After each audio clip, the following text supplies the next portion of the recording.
The Ghost Train of the Poughkeepsie Bridge by Milo Sukroff. Come on, George urged me. This way. Keep low and go over the rail right here. This isn't easy, I complained. Yeah, but I'm the one who knows how to sneak onto the walkway. If anyone could do it, you can do it, George, I whispered. We tumbled onto the concrete deck and crept forward. George stood up. The cameras and the detectors are back there. We're safe now. I straightened up. We were standing in the middle of the walkway over the Hudson. It was approaching midnight. The moon was up, dodging in and out of thin clouds. Welcome to the Poughkeepsie Highland Railroad Bridge, George said grandly, throwing his arms wide and turning completely around in the semi-darkness. The concrete deck glowed an eerie bone white in the misty light. Fog rose from the river in wisps like wraiths rising from a graveyard. The riverbanks hung large, dark, and mysterious in the night.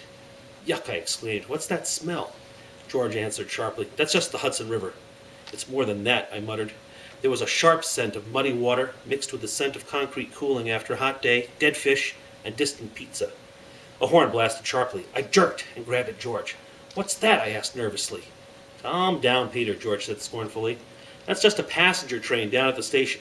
He pointed to the Poughkeepsie train station, a blaze of lights far below us. Oh, yeah, I knew that, I laughed weakly. My heart pounded in my ears.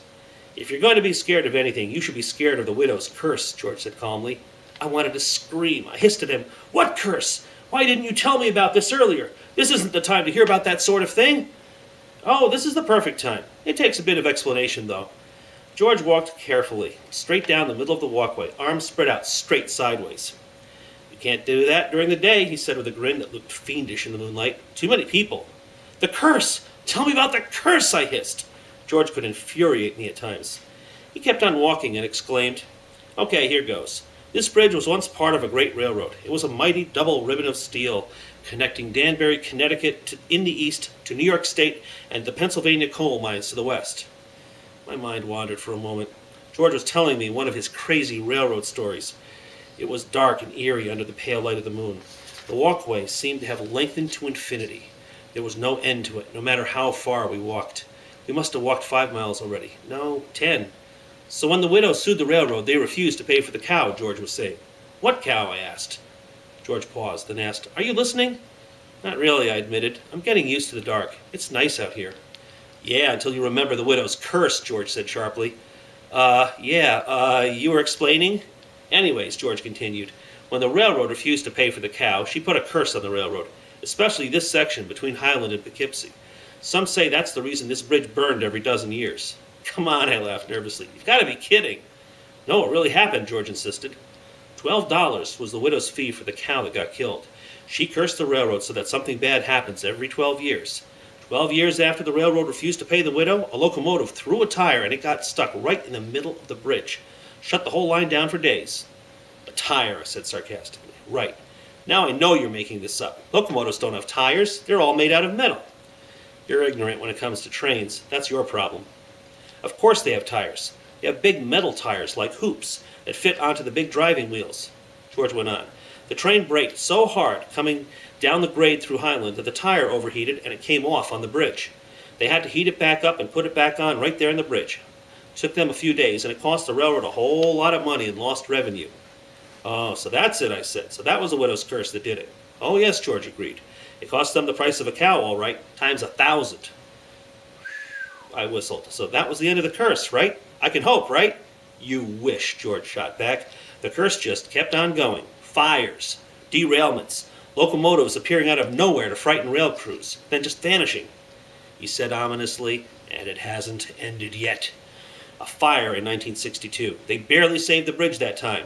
The 1974 fire that put the bridge right out of business. Nobody knows how those fires started. Another fire in 1986, maybe set by fireworks. Then in 1998, a man fell off the bridge. It cost the walkway its insurance. And now it's 12 years after that. I suddenly shivered. This was the 12th year after. I began to sweat. The night began to look dark and foreboding. I had a sour taste in my mouth. Don't worry about it, George said. He stopped to look over the rail at the river 212 feet below. I kept on walking toward the Highland side. The fog must have risen.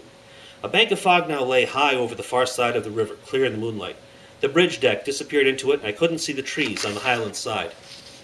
A clock in Poughkeepsie began to ring out the hour. It was easy to hear in the stillness of the night.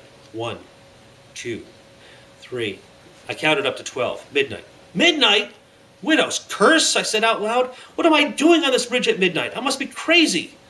I thought I heard something away off on the highland side. It was long and low and faint. Was that a cow? Or was it some machine hooting in the distance?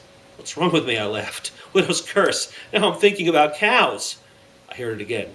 That's a train whistle, I said to myself. That's not a diesel, it's a steam whistle. You can hear how wet it is.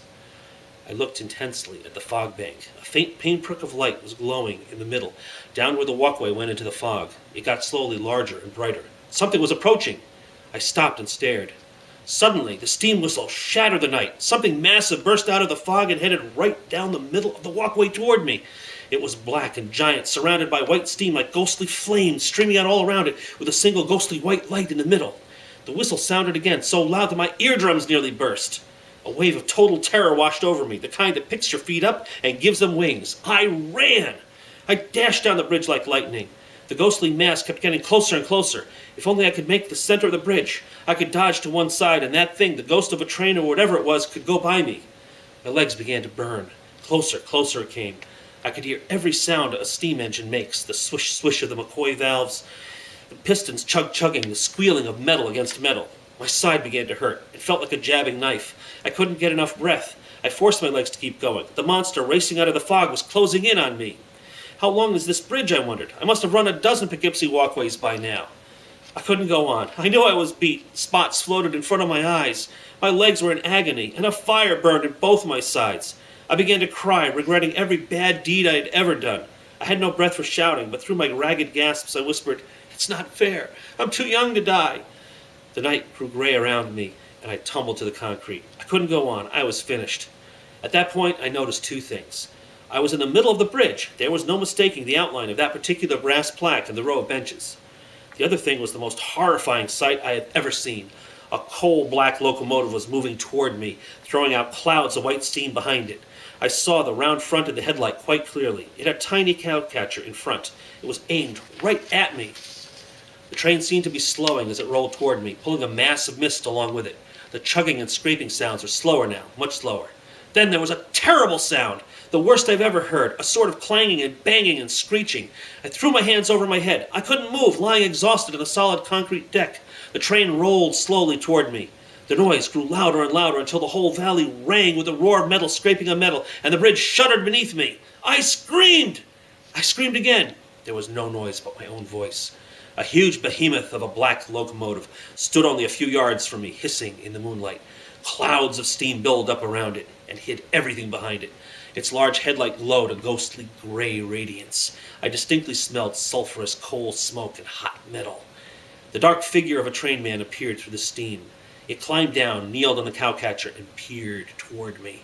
My heart froze in terror as I saw the grinning face of a skull under the railroad hat. "Larry, what you doing up there?" a voice called from behind the steam.